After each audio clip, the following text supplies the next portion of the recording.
can't afford it, or I think it's too expensive. These are money objections we hear all the time. In this video, I'm going to teach you how to go about handling those. G'day, Ben Futrell here, co-founder of Max My Profit. We're all about helping you build the business you imagined. Now, if you imagined having a business where you didn't get price objections, then you probably shouldn't be in business because that's going to happen. What I can do though, is I can explain to you how to go about understanding what the objection means and how to handle it in the best possible way.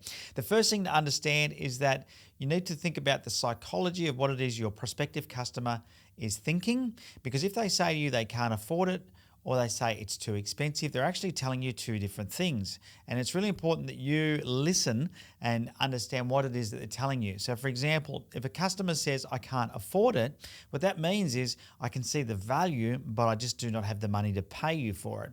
If they say it's too expensive, then what they're saying is I do not see the value. I have the money, or I may not have the money, but I certainly, even if I had the money, I wouldn't give it to you because I don't think it is worth it. Okay, so really it's important to start with the understanding of that distinction, because a lot of salespeople and a lot of business owners that I've worked with haven't really been clear on understanding the difference between those two objections. Now, once you've got clear about whether it is that they can't afford it or whether it is that they think it is expensive, you can start to then work with them to help them to overcome that hurdle. And if it's can't afford it, then you can work on a way of helping to pay for it. And we'll go through some ways of doing that. And then if they say it's too expensive, then you can work through some ways of showing them the value or getting them to see the value in what it is that you're offering. And I've got a few tricks for each, and I'm going to take you through those right now.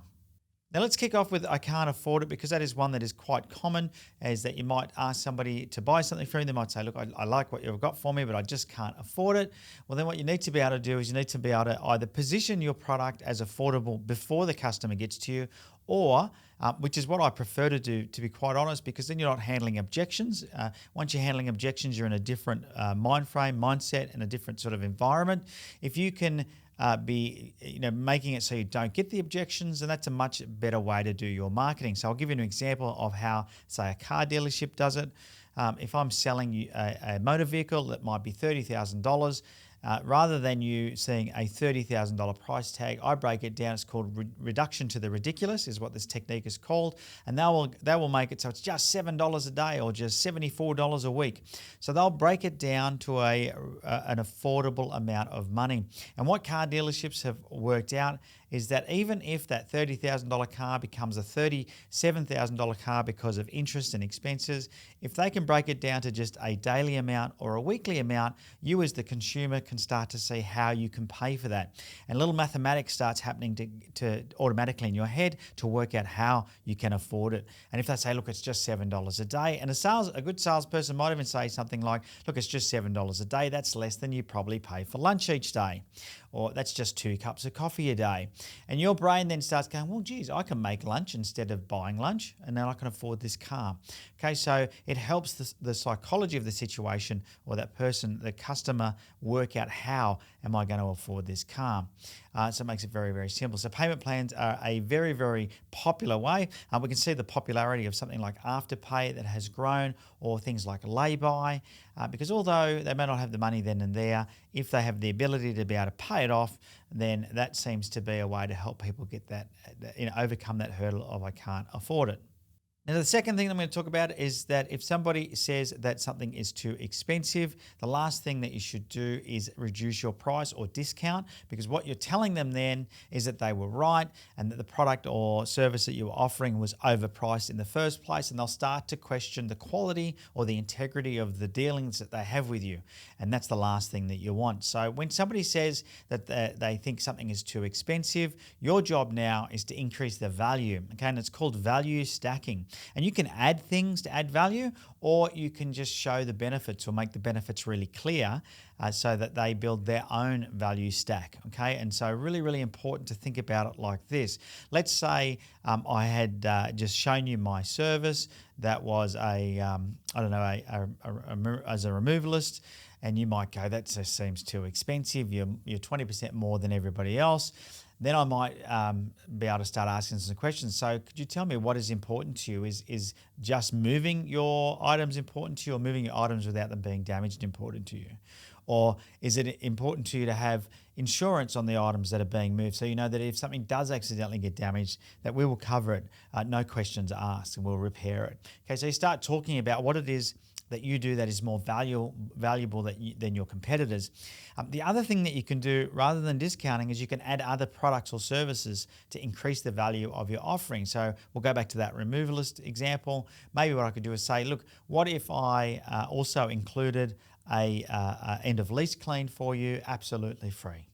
And that might be enough to get that person over the line because they know what the value of that is. And then you might have your own cleaning crew, for example. So you don't pay what the retail value is of that, but you're able to deliver it at that value, and your customer all of a sudden see value in what it is that you're offering.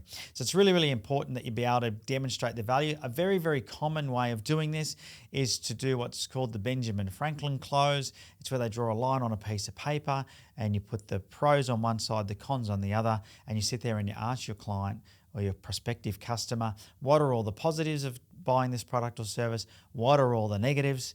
And typically they'll come up with more positives than the negatives, and then they'll start to see the value themselves. Remember, when it comes to helping somebody overcome that objection in their mind, you've got to get them to come up with the answer, because no matter what you tell them, they're already in their mind judging it as I can't afford it or it's too expensive. And it's important you let them do the work to overcome that objection themselves. Now, if you want to prevent a lot of this from happening, one of the things that I recommend you do is to reduce price shock, is to make sure that you educate your prospects before you meet with them, so your potential customers, by sending them through something that gives them an indication of the price. Now, we see this quite often in property where there's price guides, and if there was no price guides, it makes it very, very difficult for somebody to know whether or not they're going to be able to afford that particular property, and so they are forced to do these price guides. In fact, they're so strict around these price guides that there are penalties if these price guides are misquoted to try and attract more people to a open home inspection, for example. And so I'm a big fan of making sure that before you go into any type of sales meeting, that it is very clear as to what the price may well be. Now, you may not be able to give them an exact price because until you've had that discovery meeting, you may not be able to give them an idea of something exactly, but you could give them an estimate. And you might say, before you go out to the meeting, you might say, typically somebody with your size situation or your size house or your size business or whatever it might be would be paying somewhere between $3,000 and $5,000. I'm not sure where you sit in there, but I'd say it'd be somewhere in there. Are you comfortable with that?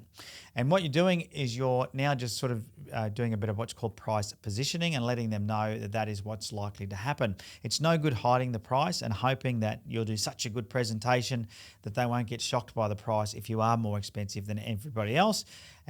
So you might even send something through before a sales meeting and say, this is our price range, and the reason why we are 20% more than our competitors is because we do these very special things, right? You might have a list of those things that you send through at the same time and say, all I ask is that you meet with me first just to understand a bit more about how we are unique and why the service we offer you will find more valuable.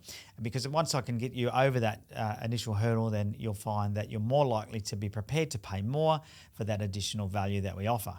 Now, on a final note, as we close out this video, I want to make sure that you're using the right languaging. If you use the word cost with somebody, if somebody says, how much does that cost?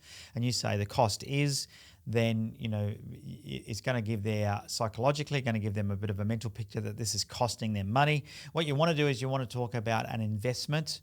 And this is what I prefer to see people doing in the sales, is say, look, your investment to buy this car is, or your investment to do this particular service on your home is, and because quite often it is an investment that they will be able to get back at some point. A cost is typically something that once it's spent is gone.